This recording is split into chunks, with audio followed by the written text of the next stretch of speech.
Hello friends, welcome to Crack Jet. आज हम बात करते हैं बायोलॉजी के सेल चैप्टर के। एनसीईआरटी में एक साइंटिस्ट दिए गए हैं जी.एन. रामाचंद्रन, जिन्होंने कोलेजन प्रोटीन के ट्रिपल हेलिकल स्ट्रक्चर के मॉडल को प्रस्तुत किया था। ये इन्फ्लुएंस हुए थे लाइनस पॉलिंग से। लाइनस पॉलिंग साइंटिस्ट है जिन्होंने प्रोटीन के सेकेंडरी स्ट्रक्चर के अल्फा हेलिक्स और बीटा शीट स्ट्रक्चर के मॉडल को प्रस्तुत किए थे। जो सेल होते हैं वो किसी भी ऑर्गेनिज्म के क्या है, एक यूनिक कैरेक्टर है, ठीक है, और सेल से मिल करके बने होते हैं ऑर्गेनिज्म। अब हम बात करते हैं यूनिसेलुलर ऑर्गेनिज्म की, तो ये इंडिपेंडेंट एग्जिस्टेंस होते हैं, मतलब ये अपने आप में ही जीवित रह सकते हैं और परफॉर्म करते हैं एसेंशियल फंक्शन लाइफ के, जैसे कि डाइजेशन, एक्सक्रीशन, रिप्रोडक्शन। एक यूनिसेलुलर ऑर्गेनिज्म परफॉर्म कर सकता है, ठीक है, इंडिपेंडेंट एग्जिस्टेंस होते हैं और ये परफॉर्म करते हैं एसेंशियल फंक्शन को। अब हम बात करते हैं दो साइंटिस्ट के, एंटोन वान लीeuwenhoek, जिन्होंने फर्स्ट टाइम लिविंग सेल को डिस्क्राइब किया था, ठीक है, और रॉबर्ट ब्राउन की, जिन्होंने न्यूक्लियस की खोज की थी। तो एंटोन वान लीeuwenhoek जिन्होंने लिविंग सेल के देखा था और उसको डिस्क्राइब किया था, और रॉबर्ट ब्राउन जिन्होंने न्यूक्लियस की खोज की थी। अब हम बात करते हैं 1839 में माइथियस लाइडेन, जो कि एक जर्मन बॉटनिस्ट हैं, जिन्होंने प्लांट सेल के ऊपर काम किया और उन्होंने बताया कि जो प्लांट बॉडी होते हैं डिफरेंट टाइप के सेल से मिलकर के बनते हैं, और ये सेल जो होते हैं टिश्यू का फॉर्मेशन करते हैं। 1838 में माइथियस लाइडेन, समय 1839 में आए थे थियोडर स्वान, जो एक ब्रिटिश जूलॉजिस्ट हैं, जिन्होंने एनिमल सेल के ऊपर कार्य किया था। उन्होंने बताया कि एनिमल सेल के बाहर एक आउटर थिन लेयर मिलता है जिसको प्लाज्मा में बोलते हैं, जो कि एक यूनिक कैरेक्टर है। इन्होंने प्लांट सेल के ऊपर भी काम किया था। किसने काम किया? थियोडर स्वान ने प्लांट सेल के ऊपर भी काम किया। उन्होंने बताया कि प्लांट सेल के बाहर एक मोटी भित्ति स्ट्रक्चर मिलती है जिसको सेल वॉल बोलते हैं, जो कि एक यूनिक कैरेक्टर है प्लांट सेल का, ठीक है। माइथियस लाइडेन और थियोडर स्वान दोनों ने मिल करके सेल थ्योरी दिया था। सेल थ्योरी में बताया इन्होंने कि जो ऑर्गेनिज्म होते हैं सेल और सेल प्रोडक्ट से मिल करके बनते हैं, लेकिन इन्होंने ये नहीं बता पाया कि जो सेल होते हैं कैसे बनते हैं। तो 1855 में, कब? 1855 में दो साइंटिस्ट आए, रुडोल्फ विर्चो। 1855 में रुडोल्फ विर्चो आए, जिन्होंने ओमनीसेलुलर जो नए सेल होते हैं पुराने सेल से पुराने सेल से बनते हैं। ओमनीसेलुलर ई सेलुलर मतलब जो नए सेल होते हैं, ठीक है, वो पुराने सेल से डिवाइड करके बनते हैं। फिर सेल थ्योरी मॉडिफाई हुआ और बताया गया कि सभी ऑर्गेनिज्म जो होते हैं सेल और सेल प्रोडक्ट से मिल करके बने होते हैं, और सभी सेल जो होते हैं, जो नए सेल होते हैं, वो पुराने सेल से बनते हैं। अब हम सेल की बात करते हैं। दो टाइप के सेल होते हैं, प्रोकार्योटिक सेल और यूकार्योटिक सेल। प्रोकार्योटिक सेल जो होते हैं इसमें जो न्यूक्लियर मेम्ब्रेन होता है फुली डेवलप नहीं होता, जिसके कारण जेनेटिक मटेरियल जो होते हैं वो साइटोप्लाज्म में ही प्रेजेंट होते हैं। और सेकेंड जो होता है यूकार्योटिक सेल, जिसमें न्यूक्लियर मेम्ब्रेन क्या होते हैं, फुली डेवलप्ड होते हैं। अब प्रोकार्योटिक और यूकार्योटिक दोनों में ही साइटोप्लाज्म प्रेजेंट होता है। साइटोप्लाज्म में जो होते हैं सेलुलर एक्टिविटीज़ होता है नहीं, और जिसके कारण क्या होता है इसमें लिविंग स्टेट बोला जाता है। किसको? साइटोप्लाज्म को। साइटोप्लाज्म में सेलुलर एक्टिविटीज़ होता है, चाहे वो प्रोकार्योटिक हो चाहे यूकार्योटिक हो, और इसे लिविंग स्टेट कहा जाता है। अब हम बात करते हैं, देखिए जो प्रोकार्योटिक होते हैं उसमें मेम्ब्रेन बाउंड ऑर्गेनेल्स, जैसे कि आपका माइटोकॉन्ड्रिया, एंडोप्लाज्मिक रेटिकुलम और वैक्यूल वगैरह अब्सेंट होते हैं, ठीक है, क्योंकि मेम्ब्रेन बाउंड ऑर्गेनेल्स होते हैं।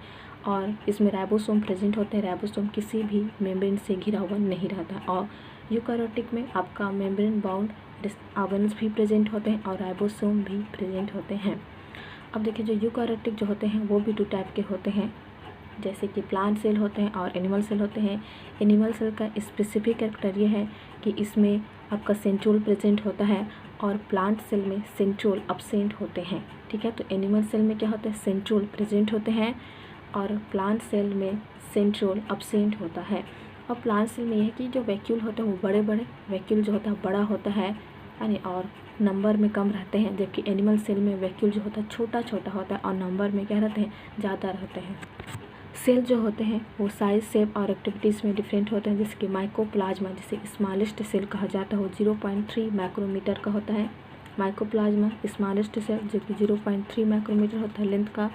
और बैक्टीरिया जो होता है 3 से 5 माइक्रोमीटर का होता है, ठीक है। लार्जेस्ट सिंगल सेल जो कि ऑस्ट्रिच के एक के बराबर होता है, लार्जेस्ट आइसोलेटेड सिंगल सेल जो कि ऑस्ट्रिच के एक के बराबर होता है, और ह्यूमन के आरबीसी का जो डायमीटर होता है वो 7 माइक्रोमीटर के बराबर होता है। देखिए लार्जेस्ट और लॉन्गेस्ट दो डिफरेंट है। लार्जेस्ट जो होता है वो ऑस्ट्रिच के एक के बराबर होता है, और लॉन्गेस्ट सेल में आपका आता है आपका नर्व सेल। कौन आता है? नर्व सेल लॉन्गेस्ट सेल में आता है। ठीक है, अब एनसीईआरटी में डिफरेंट टाइप के सेल्स का दिया गया है, जैसे कि आरबीसी जो होता है राउंड और बाइकॉन के होता है शेप में, वाइट ब्लड सेल जो होते हैं एमीबॉइड होता है, और कोलमनार एपिथेलियल जो होता है लॉन्ग और नैरो सेल्स होते हैं, और आपका जो नर्व सेल होता है वो ब्रांच्ड होते हैं, और ये सबसे लॉन्गेस्ट है। लॉन्गेस्ट कौन है? आपका नर्व सेल होता है, और ट्रैकिड जो है इलांगेटेड होता है। मेसोफेल सेल जो होते हैं वो राउंड और ओवल होते हैं। अब हम प्रोकैरियोटिक सेल की बात करते हैं, तो प्रोकैरियोटिक सेल में bacteria, blue green algae, mycoplasma और प्लूरोनिमोनिया लाइक ऑर्गेनिज्म आते हैं। ये जनरली स्मॉलर होते हैं, मतलब यूकैरियोटिक सेल की तुलना में छोटे होते हैं, और यूकैरियोटिक तुलना से ज़्यादा क्या करते हैं? ये मल्टीप्लाई करते हैं। मतलब यूकैरियोटिक तुलना में कितने छोटे होते हैं और उनसे ज़्यादा तेज़ी से क्या करते हैं? मल्टीप्लाई करते हैं। कौन? Prokaryotic cell. यूकैरियोटिक का 10 से 20 माइक्रोमीटर, यूकैरियोटिक का 10 से 20 माइक्रोमीटर, बैक्टीरिया का 102 माइक्रोमीटर, पीपीएलओ का 0.1 माइक्रोमीटर, और वायरसेस का 0.02 से 0.2 माइक्रोमीटर होता है।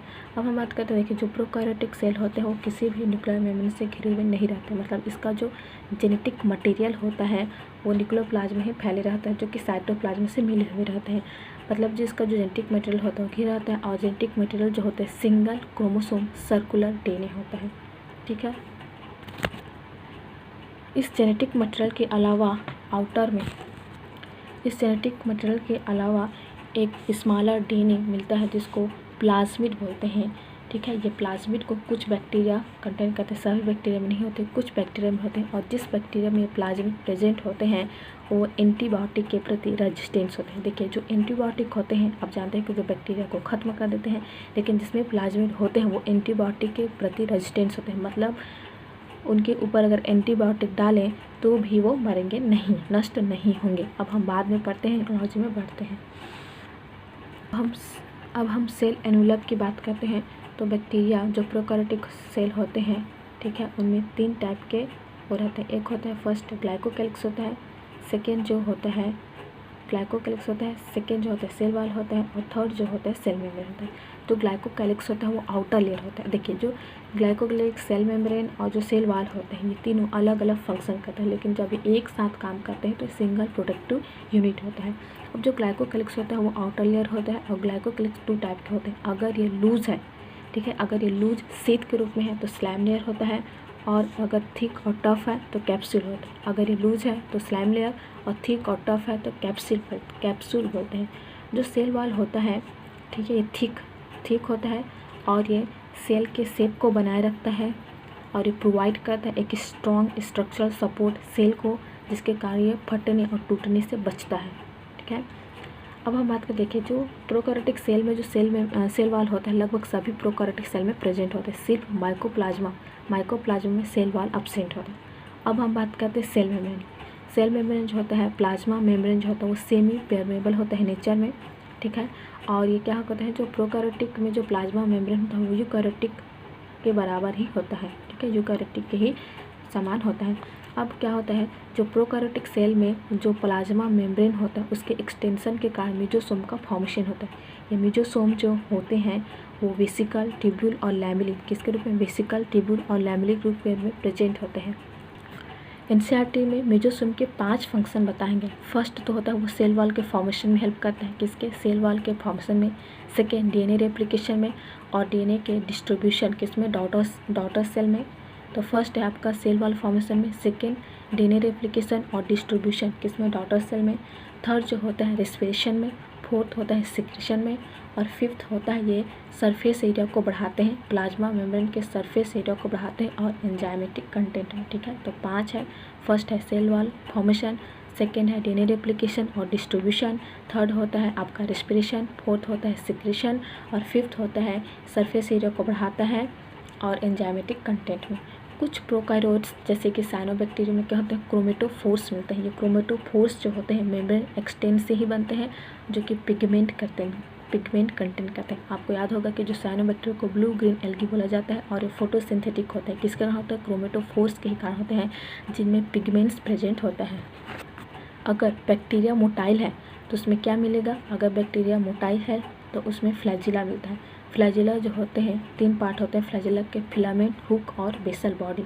फिलामेंट जो होता है फ्लैजिला का लार्जेस्ट या लॉन्गेस्ट पार्ट होता है, जो कि सरफेस एरिया के आउटसाइड क्या होते हैं? एक्सटेंड रहते हैं। अब क्या कहते हैं? फ्लैजिला के अलावा प्रोकैरियोट्स में पिलाई और फिम्ब्री 2 स्ट्रक्चर मिलते हैं। जो पिलाई जो होते हैं इलॉन्गेटेड ट्यूबुलर स्ट्रक्चर होते हैं और एक स्पेशल टाइप के प्रोटीन से मिल करके बने होते हैं, और जो फिम्ब्री होते हैं वो ब्रिसल लाइक फाइबर्स होते हैं फिम्ब्री।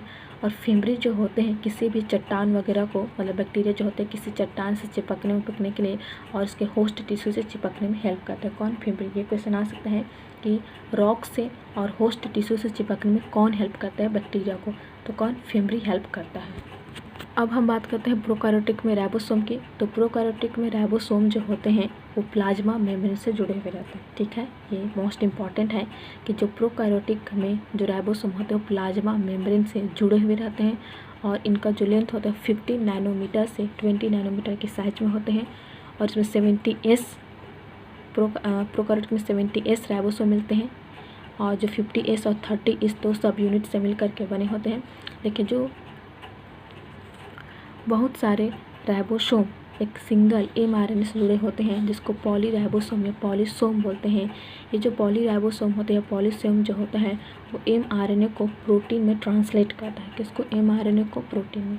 अब हम बात करते हैं इंक्लूजन बॉडी की। किसमें? प्रोकैरियोटिक में। तो इंक्लूजन बॉडी क्या होते हैं? प्रोकैरियोटिक सेल में क्या होते हैं? साइटोप्लाज्म में स्टोर रहते हैं। प्रोकैरियोटिक में इंक्लूजन बॉडी प्रेजेंट होते हैं जो कि किसी भी मेम्ब्रेन से घिरे हुए नहीं रहते हैं, किसी भी मेम्ब्रेन से घिरे हुए नहीं रहते। और इंक्लूजन बॉडी में आते हैं phosphate granules, cyanophycin granules, glycogen granules. ठीक है, कौन? फॉस्फेट, साइनोफाइसिन और ग्लाइकोजन। 3 फॉस्फेट, साइनोफाइसिन और ग्लाइकोजन ग्रैन्यूल्स आते हैं। अब गैस वैक्यूल्स प्रेजेंट होते हैं ब्लू ग्रीन और पर्पल और ग्रीन फोटोसिंथेटिक बैक्टीरिया। मतलब जो फोटोसिंथेटिक बैक्टीरिया होते हैं उसमें गैस वैक्यूल प्रेजेंट होते हैं। किसमें? ब्लू ग्रीन, पर्पल और ग्रीन फोटोसिंथेटिक बैक्टीरिया में गैस वैक्यूल प्रेजेंट होते हैं।